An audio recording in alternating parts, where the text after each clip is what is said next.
Hey, listeners. Thanks for tuning in to another episode of the Full Frontal Living podcast. And I brought a guest on today, Dr. Rosie Khan. I feel very smart that I'm getting to talk to a doctor. And I'll tell you a story about that after because you're going to laugh about that, Rosie.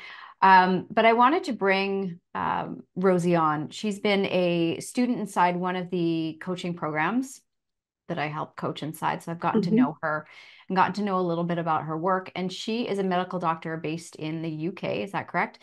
That's And right. she's now, you've kind of moved away from traditional medicine into more of coaching and hypnosis, like kind of these, I want to say on the hairy fringe modalities, but they're not. They're super powerful modalities. It's just so much of the Western world is still stuck in this like old school medicine. And we're going to talk about how women can manage their stress differently. And I want to hear about what caused you to make that change into kind of like your own transformation to move more away from traditional medicine and into kind of these other modalities. I would love, though, to hear you describe yourself. Like, how would you give your own bio, Rosie? And then talk us through your transformation in terms of like what made you decide because you still are a practicing doctor, correct? That's right. Yeah. Right. So Yeah. you're bridging both, which I really love, which I find super fascinating. So I want to hear your story about how you decided to bridge both, why you felt that was important. So tell everybody who you are, what you do, how you help people. Have fun with it. Oh, Lisa, honestly, it's so lovely to be here. I'm so happy that I get to spend some time with you. So as you said, I'm a GP. I think we call it a family physician in Canada and Yeah, North America. we do. And I've been that for about 17 years. And it's been a job. It's a tremendous privilege to be a GP to so many amazing patients, and I've loved it. But over the last few years, I've become slightly disillusioned, if I'm being honest, because I don't know what it's like in North America and Canada, but in the UK, our healthcare system is being eroded. And now, whenever I see a patient, I have 10 minutes to consult with them. And that's to like write up their notes and sort out a diagnosis and a treatment plan. And it's just not long enough. So I feel that the bits of medicine that I love, which is talking to the patients, really understanding them, their context, understanding, what's going on in their family, their lives, what their belief systems are, all of that, that has been eroded from general practice. And now it's get them in, get them out. And I was feeling very disillusioned, like I wasn't doing the best that I could for my patients. I wasn't, in a sense, healing them. I was just medicating, and so that's what led me really to start thinking about different ways in which I could help people, but still keeping my hand in medicine because I do love it. So about 10 years ago, I decided to do a course, hypnotherapy training, which I absolutely loved, with the idea that I would set up my own business alongside the medicine. But if I'm being honest, I was in all the fear of being judged around what was at the time quite a fringe therapy. It was quite esoteric, and I was worried about what all my colleagues would say. Um, but yeah, it's taken me a long time to not worry about that. And then the coaching, because I've been in coaching containers for many years and it's helped me transform massively. And that's what I want to do for people, really. So medicine is such an interesting topic. I was at a conference. Gosh, I've been all over. I've been so many places. I'm like, where was I in the world? I was in Calgary at a conference, and there was a medical doctor who spoke on stage, and he was really giving the behind the scenes of what it was like in the hospitals during COVID. And it was fascinating to hear his perspective about what he was able to talk about, what he wasn't able to talk about, what he was seeing. So the truth of what was happening behind those doors versus the truth of what was being shared with us. And he really talked about as well how healthcare is being eroded. In Canada, so many people talk about, well, we have free healthcare. And I'm like, well, it's kind of like free sick care and hope that you don't get sick Mm. because that's all that's getting treated. And people can wait for a really long time for testing and diagnostics. It's incredibly hard now to get a, I don't even have a GP anymore. So my medical plan for myself is don't get sick. Or if I get sick, you know, I'm just going to go to the emergency if it's something important. But other than that, I work with a naturopathic doctor and have really just taken responsibility for my own health and well-being. But I found the same when I had my GP.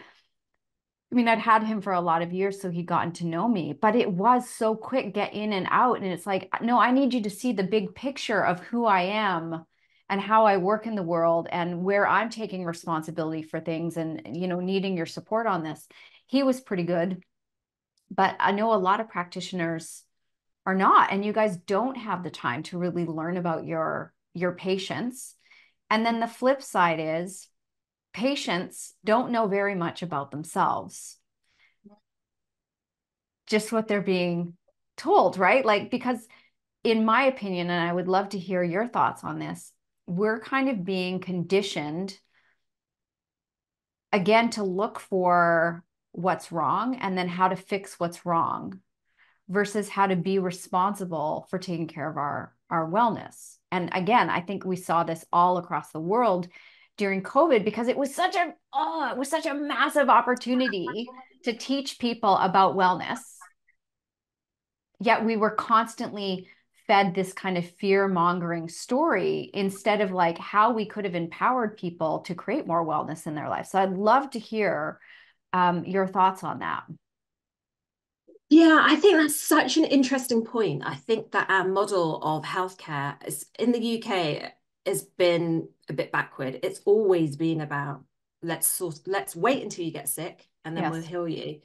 It's never really, up until recently, never really been about prevention and look, you're well right now. This is what you need to do to keep well. These are the steps you need to take. But there is an emerging speciality now in the UK called lifestyle medicine, and it focuses solely on the 6 pillars of health. So it's how to keep well, basically, and prevent sickness. And I think that's the model that is really going to make the difference, not just waiting till people are sick and then medicating them. It's preventing that from happening in the first place. And are people buying into this? Slowly but surely, there's a growing movement, but I think there's still a concept. I think that people want, not want, but people are waiting until they get sick. It's like that age-old thing. I won't do anything about it. Life is so busy, got other factors that I need to focus on. And health sometimes for some people comes quite low down on the list, especially if you've got a very stressful life, if you're perhaps a single parent and you're working all the hours, and you always put yourself quite low down on that Right. list. So if we go back in time to doctors way back when who made house calls, I think that used to be like a thing, right? But doctors were really partners with you in your wellness. Yeah, it has changed. So even when I first started, which was 17 years ago, we would do home visits, we would know the families, we would see patients continue like for follow-up, and we would get to know our patients really well. We would know whether their grandparent had died or if their uncle's sister's brother was unwell. We'd have that entire context. But now the way healthcare is, that continuity has been lost. So we only see people episodically now. Right. And they see a So whole barrage of different doctors. We have to read the notes and try and figure out what's going on. But it's not like we really know our patients now, so sadly. how does that change then how you treat someone, how you approach someone, knowing that you're just getting this like little snippet of who they are and how they live your life?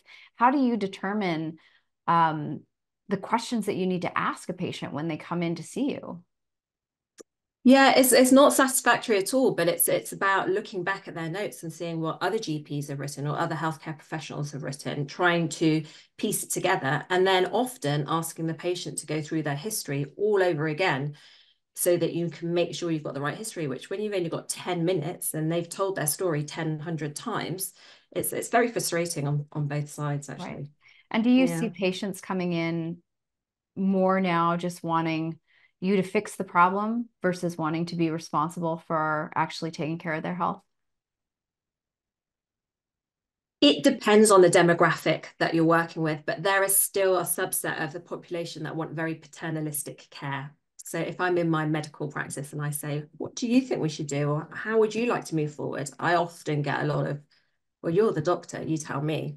Mm, But then there's other subsets that are very much in collaboration and partnership and want to be involved in their own treatment plan, which is quite right. This is how medicine should be, a collaboration between a healthcare practitioner and patient. But I think especially some of the older generations still look at doctors in a very paternalistic way.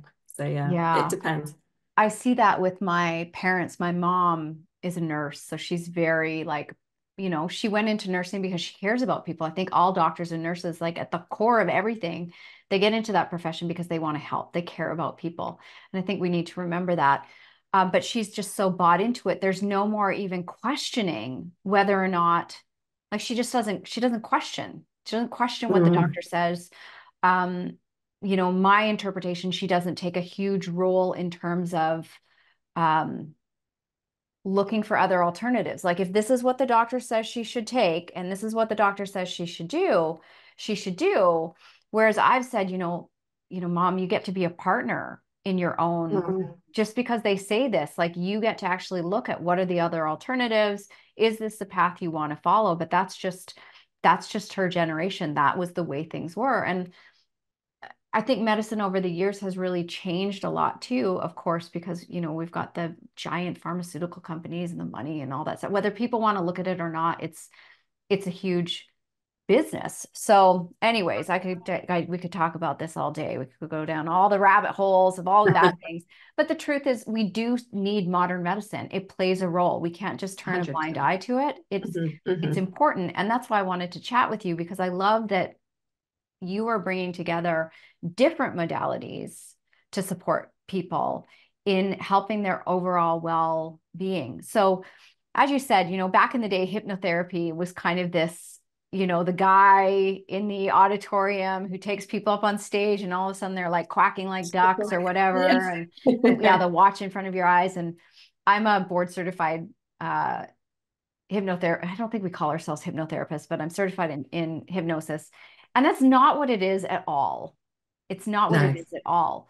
But it's come a long way in terms of how people interpret it. But I still feel like in mainstream, it's in its infancy.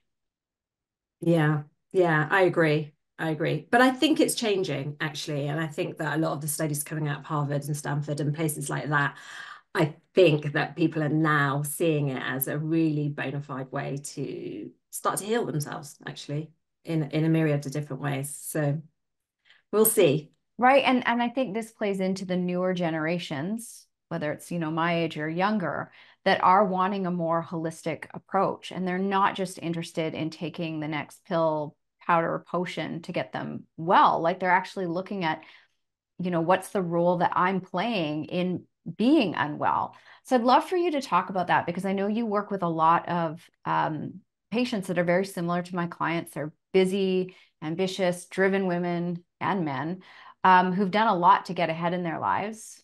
But now they've Mm. become the identity of the person who is so busy. And it does eventually, it will impact people's health. So, how are you helping people now using these modalities? Yeah, so I think when it comes to sort of helping people, so what my subspecialty is stress management. That's what I really Mhm. love to help people with, and as well as like, he keeping themselves well. But I think when it comes to stress management and healthy lifestyles, people are like coming in and saying, I don't have the time to overhaul my entire life. I don't have the energy. I don't have the time. It's not my priority. And I think what I really want people to understand is that it doesn't take a lot to start looking after your health. It doesn't Mm. take a lot to start feeling better. It takes a few small, consistent actions, which over time will compound to make you feel a lot better. And that's what I do in my coaching hypnotherapy practice is I sit down with these clients and really talk to them about what's going on in their life, um, where the problems are originating from, and then trying to look at ways that we can improve the issues that are causing their dis-ease in their life, if you, so to Right. speak. So when people hear the word stress management, what do they think that it means? Like when somebody walks into your practice and they're like, I need better stress management skills, what do they actually think it means versus how you see it?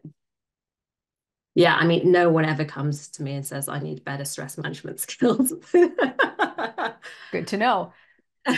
They come to me saying, oh, I'm having problems in my marriage, or I keep getting this recurrent symptom and it's been fully investigated and I don't know what's going on. Or I have everything on paper, beautiful family, house, a job, and I still feel unhappy. Or I can't seem to release the weight no matter how healthily I'm eating. Or, I've got digestive issues that I just can't improve, or sleep problems. They never come saying I'm stressed. It's it, it's we work towards Right. making them understand that stress probably is impacting. It's fascinating because, back in the day, before I hit like full adrenal fatigue, which I know isn't really a medical diagnosis. I understand that, right? But we understand what it is, right? You pretty much burnt out and your body's like, I'm done with you. If you had asked me if I was stressed, I would have said no. I got it. I got it all under control. And that's a big thing around stress is that so many people that are impacted by high stress, they've started to tell themselves a story that they actually thrive off of that. And the Mm. truth is, they've got nothing else to measure it against. They've been running at that speed for so long. So when these other things start to show up in their lives, they don't even recognize it's because they're operating at such a high level. Like, I remember one of my coaches saying to me, like, you need to lower the bar on the expectations you have for yourself, Lisa. And I was like, why would I want to lower the bar? Like, I'm trying to raise the bar. Like, do you know me? Like, what are you talking about? They told me I needed to slow down. I remember one practitioner at one point in time told me that I should give up weight training and start swimming. And I started to cry on the table. I'm like, that's not exercise. Like, what are you talking about? Because that's how much my identity was attached to all the things I was doing, but nothing else in my life was working. It didn't matter how much I did, nothing worked.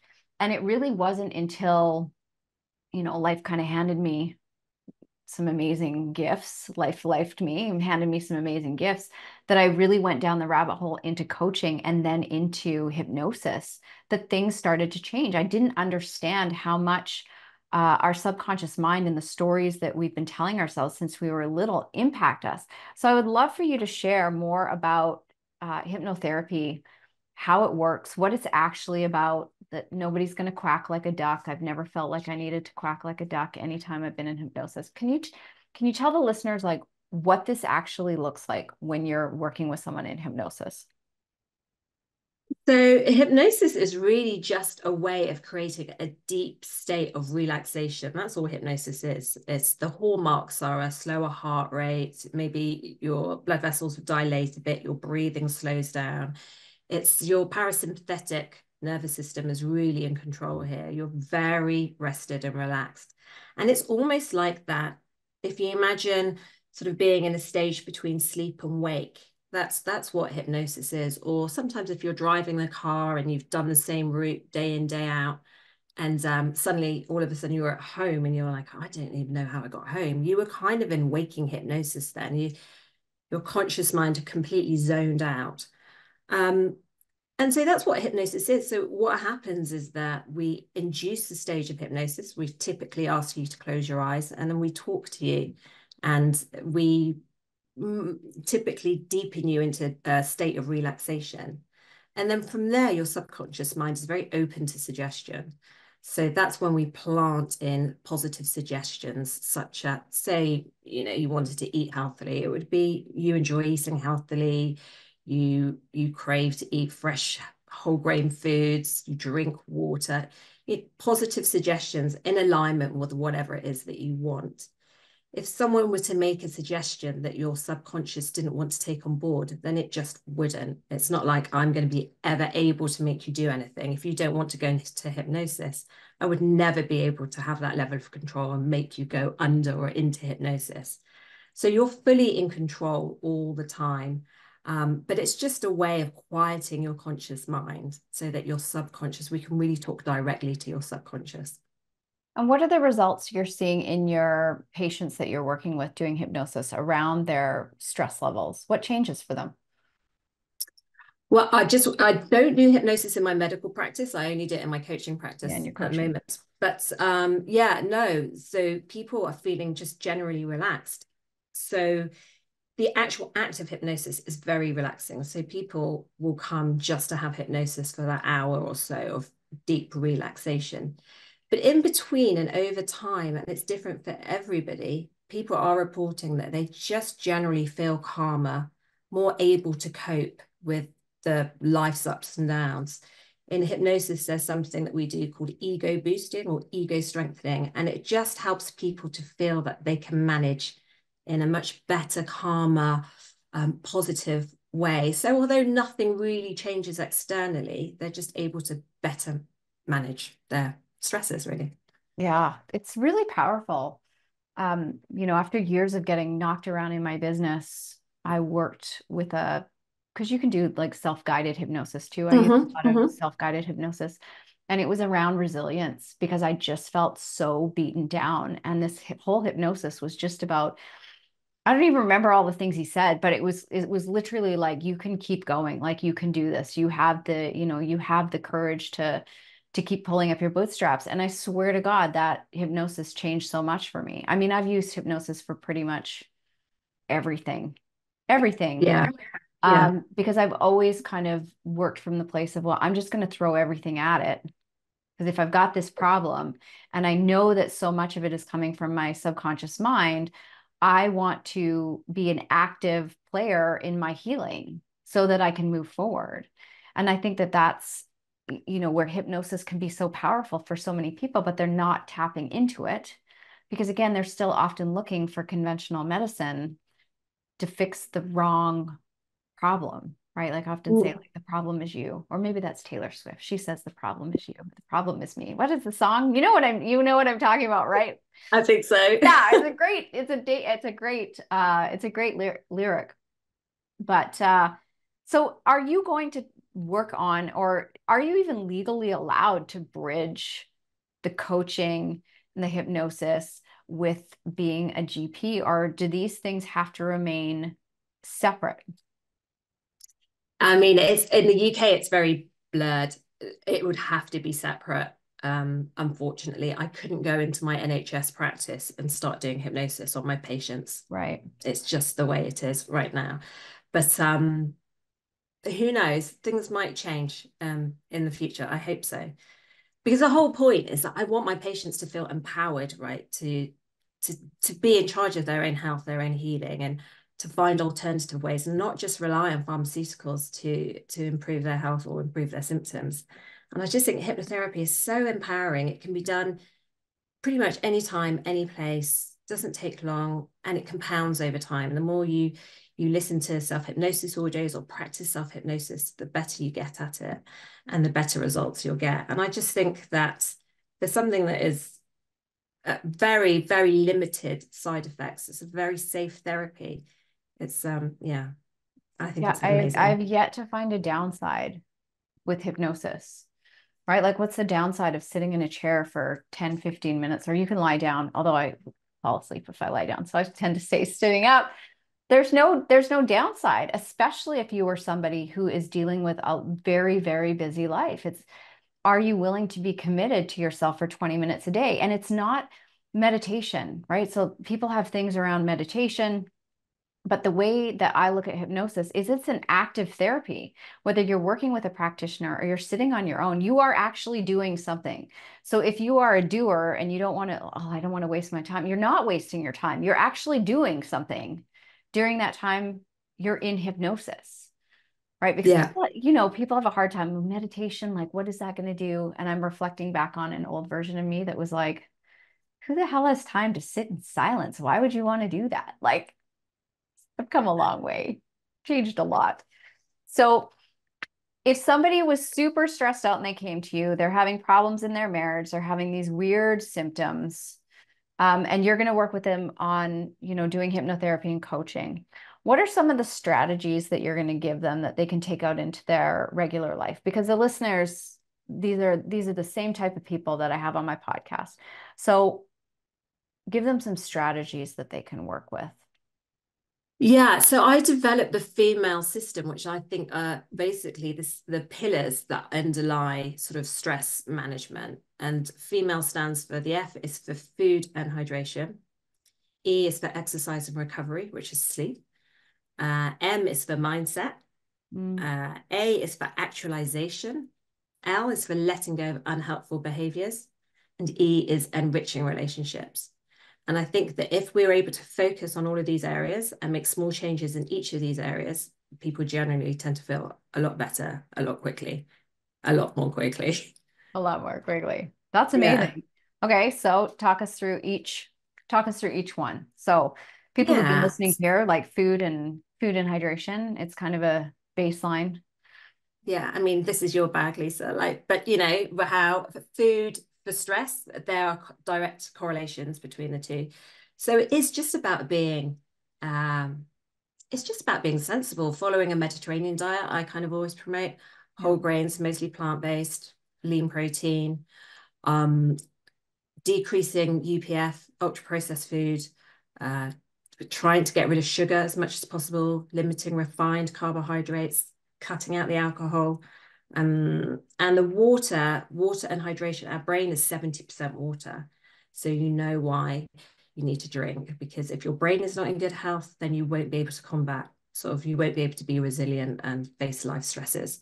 So I recommend about 500 mils for every 15 kilograms of body Mm, weight. That's what you could be aiming yeah. for daily in hydration. I drink about 3 liters of water a day because I also know that one of the biggest symptoms of dehydration is fatigue. And a lot of times Fatigue. people are tired. They're not, well, most of the times they're not sleeping enough either.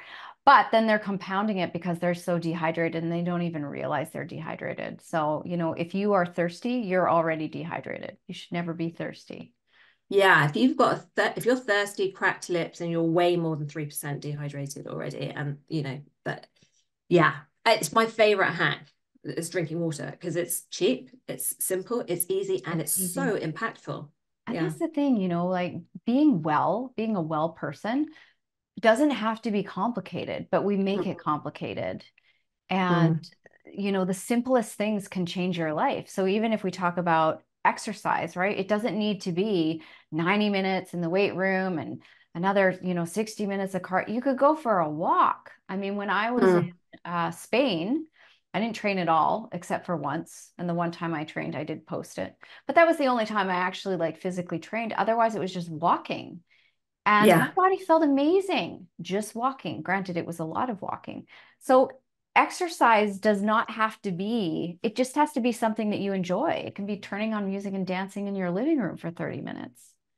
And there's been some really interesting research on this because exercise, I love talking about the brain and brain health, and exercise creates the synthesis of this protein called brain-derived neurotrophic factor, Oh, I love you're getting BDNF, deep. BDNF for short.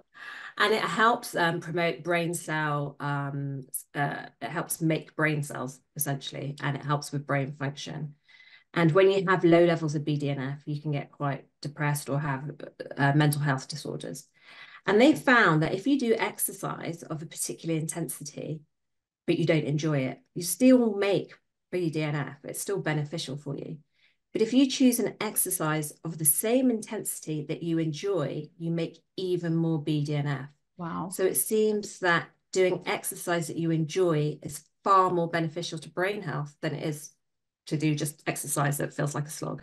Right. So yeah. That's got to be true in all areas of life too. When we do more of the things that we actually love, Mm. it makes us healthier individuals. And I mean, I see people all the time, as I'm sure you do in your practice, doing things that they don't really want to be doing because they don't know how to be doing the things they want to be doing. And that takes unhinging as well. Okay, so we've covered uh, food and water and exercise and then mindset. Let's talk about mindset. Yeah, I mean, mindset is a big one because what's that? There's that quote, isn't there? The greatest weapon against stress is our ability to choose one thought over another. Mm, So I think William James said that. love that. So yeah, so it's really looking at your thoughts, your beliefs, and really changing those stories up to think more supportive thoughts and stories, really.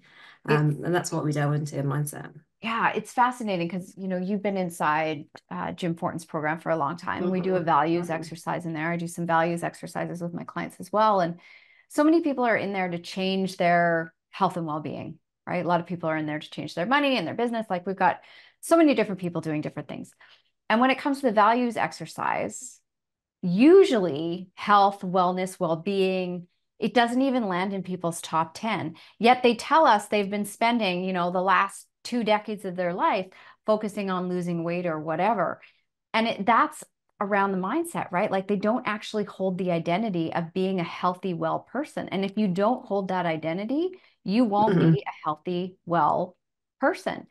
And mhm. that's a big part of shifting from this like overdoing, stressed out, spinning all the plates type of person into saying, okay, well, what does it really look like for me to be a well person? How do I need to start changing how I think instead of I have to exercise? Because nobody has to exercise. I mean, I personally think we're designed to move.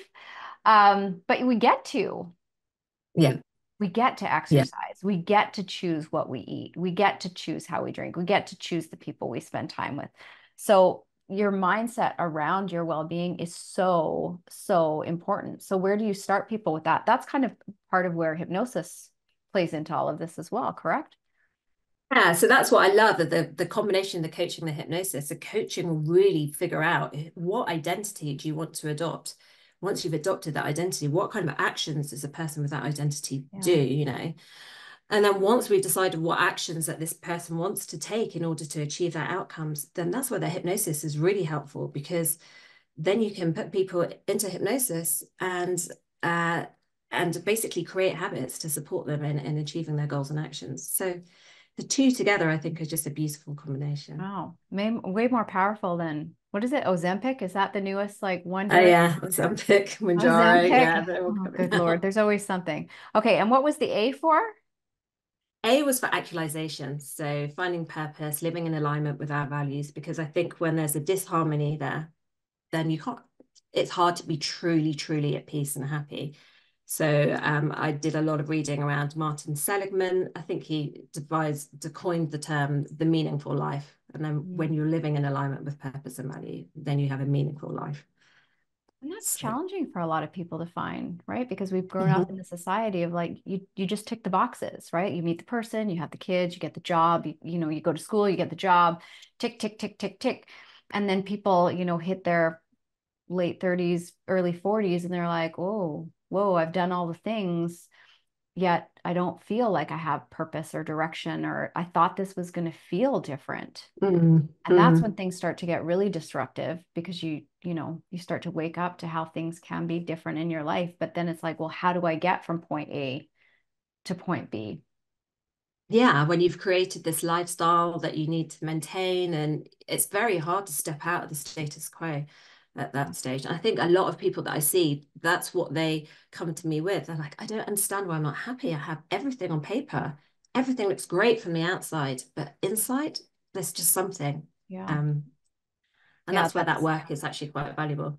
that's where a lot of my clients land too. It's like I call it an integrity misalignment, right? Like they feel like they're out of integrity with themselves, but they don't really know what needs to happen in order for that to change. There's like Mm, an incongruency between the outside and the inside. And what makes it worse is everybody outside is telling them, like, well, you've got it so good and your life and your kids and everything is so great. And on the inside, they're like cringing because that's not how they feel at all.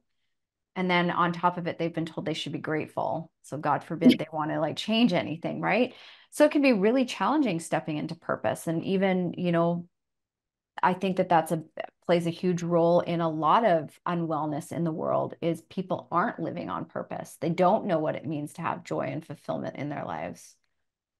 And I think what compounds it is the fact that we don't really talk about it, with each other. It's not like people really open up and are vulnerable and saying, "Hey, I feel the same way too." Because if we were all talking about it and really being honest about how we felt, then life would seem a bit I think so. less isolating, really, I think.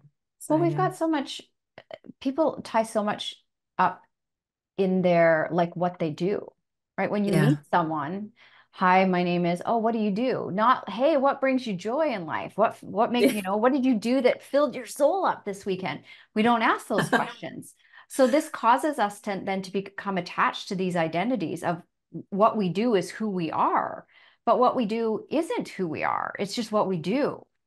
So I love what I do, you love what you do, but it's not who you Not who we are. are. It's not like the No. core of like what makes you an amazing person on this planet. So I think that's a really huge part. And, and watching people find that, and then people can turn that into a job too, right? Like, what's my purpose? What's my purpose?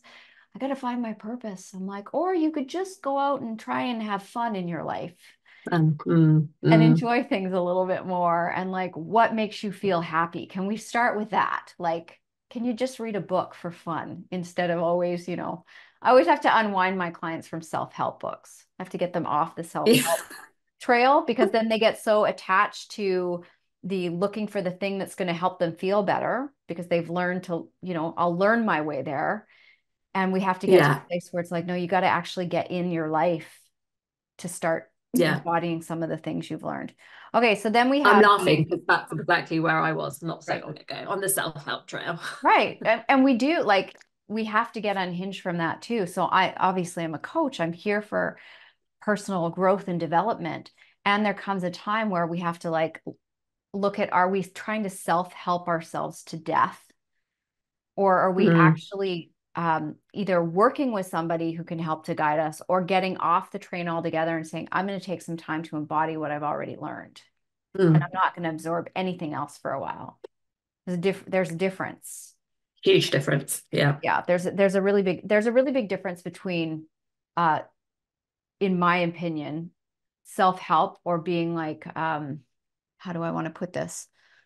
Like you're doing the work with yourself versus doing the work with someone else. So there's a difference between self-hypnosis versus going to see someone specifically for something that I need their help because I don't even really know what the subconscious block is there for me, but they're Yeah. going to pick it up by listening to me versus me going, well, I'm going to guess that this is a thing. So there's room for both.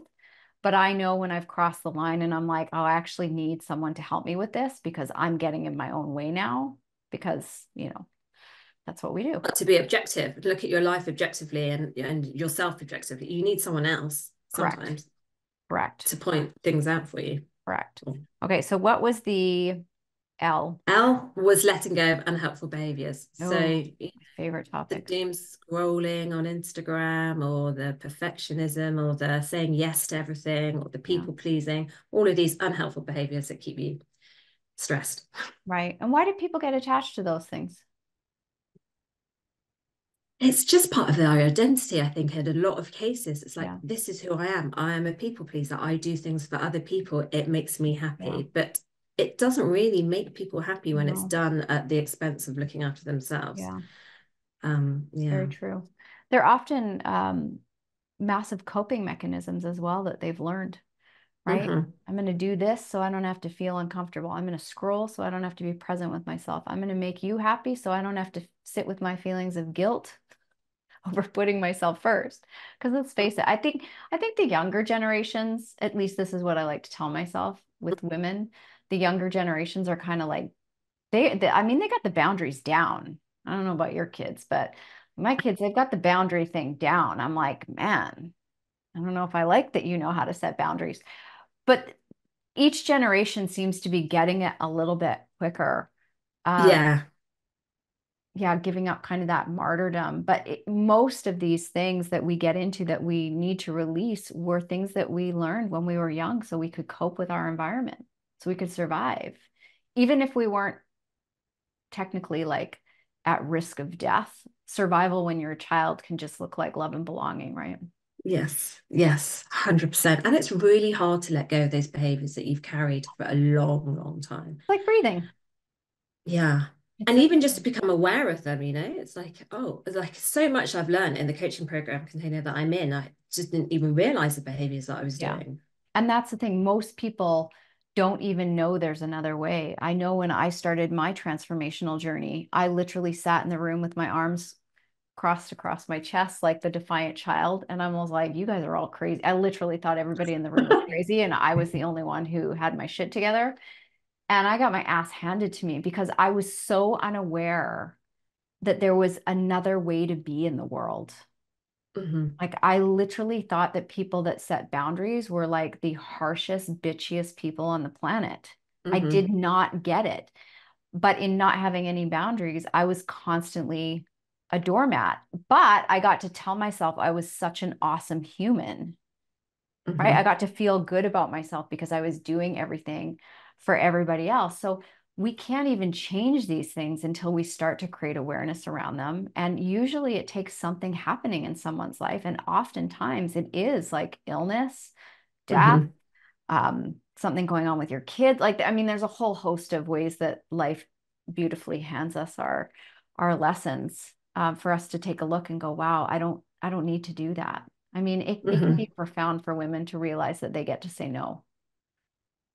And I think you mentioned something to me not that long ago about boundaries being uncomfortable. Oh, Like you can love set it. boundaries and you can dislike it and it can be uncomfortable, but it's still sometimes necessary to set Yeah. those boundaries.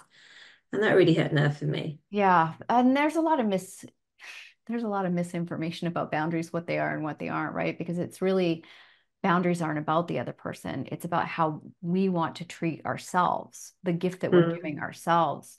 And that can be hard for people pleasers to master because they want to believe like, well, if I can just get them to be different, then this won't feel so hard for me. And it's not about the other person changing. It's actually all about you having to be in the discomfort of setting that boundary and then keeping the boundary. If they don't do the thing, Hmm.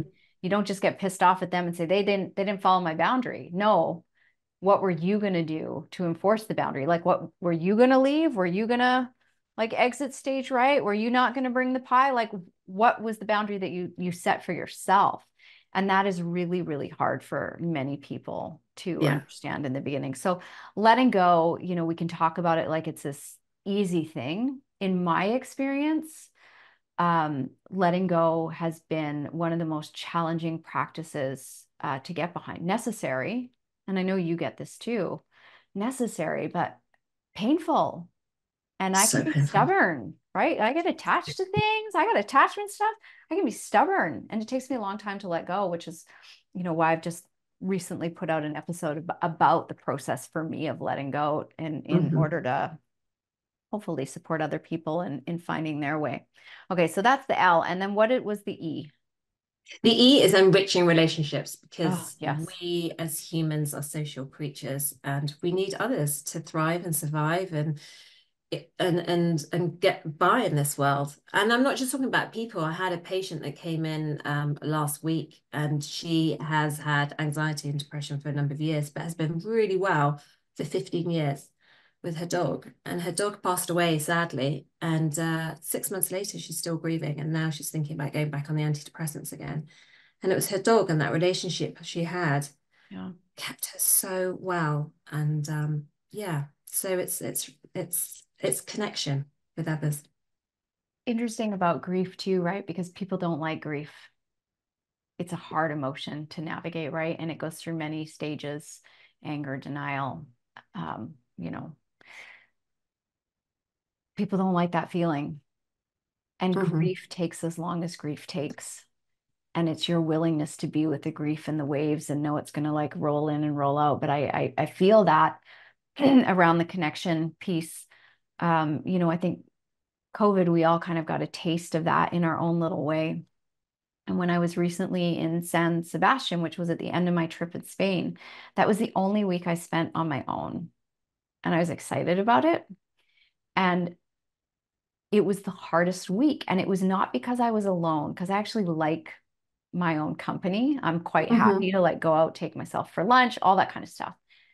But what was fascinating was because I was in an Airbnb, so I didn't have like a front desk person. I didn't have like the regular restaurant every morning where they kind of get to know you. I was in an Airbnb. I did not speak the language, and nobody speaks English there. So Hmm. even when I was out and about walking around, it was just noise. There's just noise around me. I couldn't understand what anybody was saying. And I've never felt so isolated. So I have no problem being alone. But that Hmm. feeling of like, wow, I'm surrounded by people, but I feel so isolated was Hmm. really challenging for me. Like By the time I was leaving for Madrid, there was a couple from Australia in line behind me speaking English. And I was like, I'm going to make you my new best friend for the next hour. Like I talked their ears off, and I'm a total introvert. I don't like talking to strangers. It's just not my jam. But just to be able to have a conversation with a person in real life. And it made Yeah. me realize that those micro interactions that we have every day, whether it's the person at the coffee shop or the grocery store clerk who could speak, like nobody could speak English to me. It was all like me and my Google Translator on my phone. And that connection, after, especially after I'd spent 3 weeks of deeply connecting with people, like my soul was so full, the contrast was really powerful for me to witness. So Mm, people don't truly understand the importance of that human interaction. So connection with ourselves and connection with other people is so important, or your pets, or mm, whatever it may be. mm, Because mm, we are going to have periods where things are going to happen. We're going to lose people or, whatever. And we have to have those threads that pull us back to ourselves, that pull us. You're still going to feel the grief if you're going through grief. mm, Um, but it's so much, I don't even want to use the word easier. It's more gentle to navigate grief when you've got people at your side mm, to be there mm. with you. And So, touch as well. Touch is such an oh my important gosh, thing. yeah. And I feel like we're losing that in society at the Yeah. moment. Yeah. We're kind of like they say that we're the most connected generation ever. And at the same time, we're the most disconnected generation ever, Mm, right? Like you can be in your phone, you can connect to anybody. But even mm, that, comes with problems because, now we got AI. You just live in an artificial world if you want. It's crazy. And we cannot get away from things like human touch and human connection. So important. So this is why I wanted to talk to you because you're doing such amazing work in the world, and I wanted to make sure that I was like shoving you in the direction of this because I truly believe that this, to get back to our human roots, we need more of this and less of the pills and the powders and the potions because those things don't actually fix anything. Sometimes they do, right? Like a cast mm. will fix a broken leg. But I think more often than not, we're trying to avoid the symptoms that we're feeling because we don't have the right people surrounding us to help us create true wellness. So, on that note, where can people find you if they want to reach out to you, have a conversation with you? Because you've got such I love that you've got this formal medical training and you've got Yeah. this other side, and your patients are going to benefit. You just, I get that you can't pull them together in the sense of in a practice, but you still get to bring your wisdom into any room that you walk into. And that is powerful. And we need more people like you out in the world for people like me who are like, well, I still believe in this Western medicine. And I want more of this over here though, because I think this is actually better for me. So where can people find you? Yeah, so I'm on socials. They can find me, Dr. Rosie Khan on Instagram or LinkedIn or my website, www.drrosiekhan.com. I would love it if people just reached out, sent me a DM, sent me an email via the website. I would love to have conversations and yeah, Amazing. and hopefully offer some help and value. Do you work online with people as well for your hypnotherapy Yeah, and I work coaching? online, mainly online, face to face for my local clients, but yeah, online. And Perfect. hypnosis and coaching online works super well. Hypnosis, in some respects, it works better because people are relaxed in their own environment. Yeah, they are. It's true.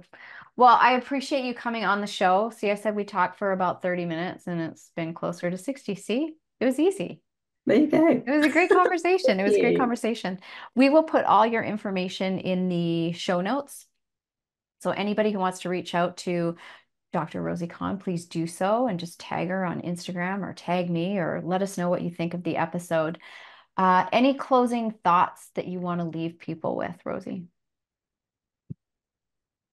Just that, in order to feel better, it doesn't have to be hard. It's actually Mm, pretty simple. You just need to make the decision and commit to doing a few simple acts daily, and you can feel a lot better very quickly.